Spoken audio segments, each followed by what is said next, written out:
আসসালামু আলাইকুম। দেশি মুরগি পালনের অনেক সুবিধা আছে। সবচেয়ে বড় সুবিধা হচ্ছে দেশি মুরগি নিজেই ডিম পাড়ে, আবার নিজেই তা দিয়ে বাচ্চা ফোটায়। আর এদের খাওয়া খরচটা কম, সব ধরনের খাবার ওরা খায়। তবে সবচেয়ে বড় সমস্যা হচ্ছে এরা প্রচুর মারামারি করে। এরা এত বেশি মারামারি করে, এদের ঠোঁট এত ধারালো যে একটা আরেকটাকে মেরে ফেলতে পারে।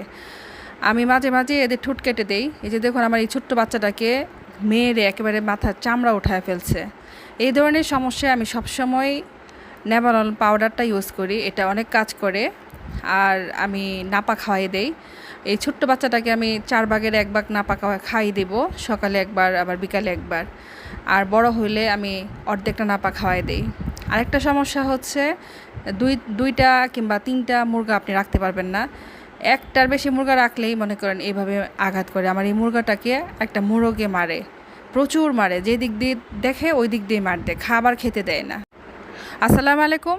দেশি মুরগি পালনের অনেক সুবিধা আছে।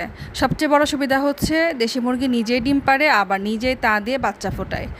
আর এদের খাওয়া খরচটা কম, সব ধরনের খাবার ওরা খায়।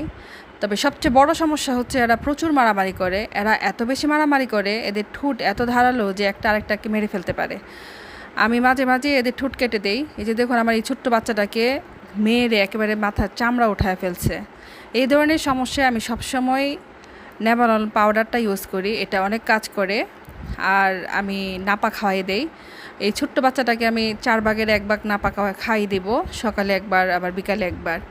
আর বড় হইলে আমি অর্ধেকটা নাপা খাওয়াই দেই।